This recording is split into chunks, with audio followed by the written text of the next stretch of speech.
Hey learners, welcome back to our data structure series. Today we are diving into an important concept that is binary search trees or BST. Get ready to explore this exciting topic with me. Let's get started. Before we jump into binary search trees, let's talk about something fundamental, that is binary tree traversals. When we want to display a binary tree, we need to follow a specific order to show all the nodes. This order is defined by the traversal method. Simply put, the way we visit or display the nodes in a binary tree is also called binary tree traversal. There are three main types of tree traversals: in-order, pre-order and post-order traversal. Let's consider the following binary tree to understand these traversal techniques better. Alright, let's start with the first type of traversal, that is in-order traversal, also known as left, root, right. In this traversal, we visit the nodes in the sequence left subtree, root and right subtree, and this process is applied recursively to each subtree. Here how it works with an example. First we visit the leftmost child, let's call it I. Then we move its root D, followed by its right child J. Next we move to the root's parent B and then to its child F. Once we finish the left subtree, we visit the root and the entire tree A. Finally, we move to the right subtree. First the root C, then its left child G and the rightmost child H. The traversal order for this example would be I, D, J, B, F, A, G, K, C, H. This step-by-step method gives us a clear, structured way to display the tree. Let's move on to the next traversal method. Now, let's move on to the second type of traversal, that is pre-order traversal, also called as root left right. In this method, we visit the nodes in the sequence root left subtree and right subtree. Just like before, this process is applied recursively to each subtree. Start at the root of the tree A, then move it to its left child B. Within B, left tree, visit the root D, followed by its left child I and right child J. Next process B's right child F. Once the left subtree is complete, move to A's right subtree.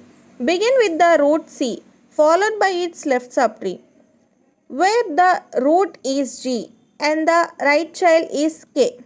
Finally, visit C's right child H. The traversal order for this example is A, B, D, I, J, F, C, G, K, H. This method is especially useful when you need to process the root before its subtrees. Let's explore the third and final traversal type. Finally, let's discuss the third type of traversal, that is post-order traversal, also known as left-right root.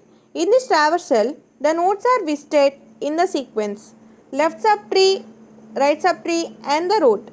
This process is applied recursively to each subtree. Let's break it down with an example. Start with the left subtree of root A. In D's subtree, visit the left child I, the right child J and then the root D. Next, visit D's right child F, then process the root B. Now, move to A's right subtree. In G's subtree, visit its right child K and then the root G. For C's subtree, visit the right child H and then process the root C. Finally, visit the root of the entire tree A. The traversal order for this example is I, J, D, F, B, K, G, H, C, A. This traversal is particularly useful when you need to process child nodes before their parent. And that wraps up three types of binary tree traversal. Now, let's dive into the core topic of this session, binary search trees. A binary search tree is a specialized type of binary tree designed to optimize search operations. Here how it works. In a binary search tree, nodes in the left subtree contain values smaller than the parent node. Nodes in the right subtree contain values greater than the parent node. Let's talk about its key properties. Every binary search tree is a binary tree, but not every binary tree is a binary search tree. For example, in a binary search tree with a node value 10, all nodes in the left subtree will have values less than 10, and all nodes in the right subtree will have values greater than 10. What makes binary search tree so efficient? Let's look at the time complexities. The search operation have big O of h time complexity, and coming to the insertion also same big O of h, and deletion also same big O of h. Here h is the height of the tree.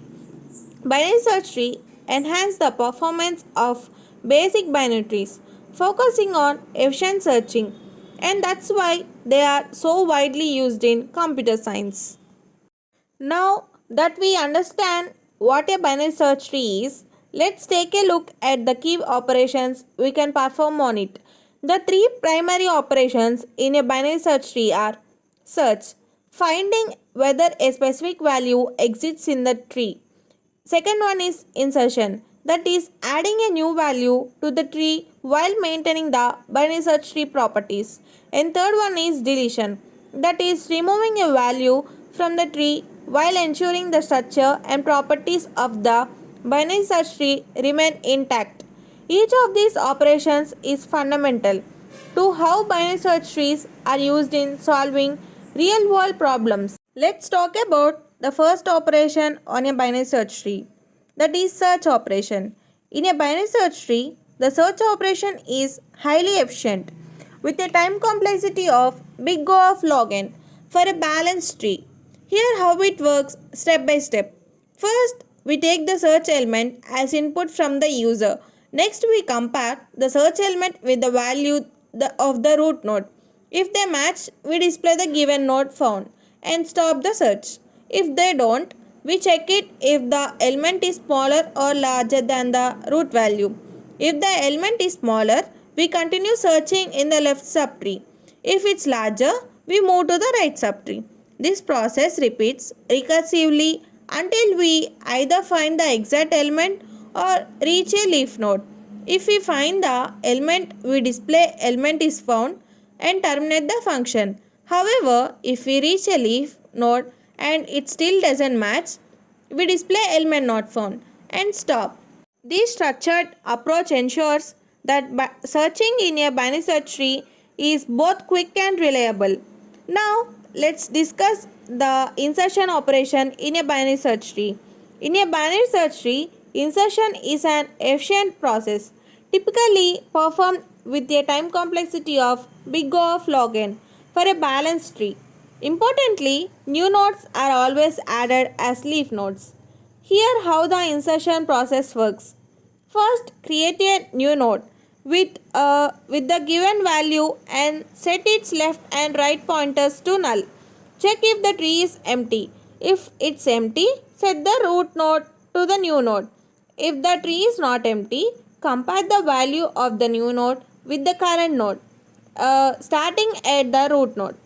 If the new node's value is smaller or equal, move to the left child. If it's larger, move to the right child.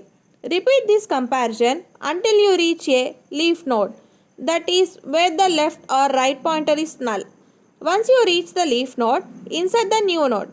If the new node is smaller or equal as it as the left child. If it is larger, set it as the right child.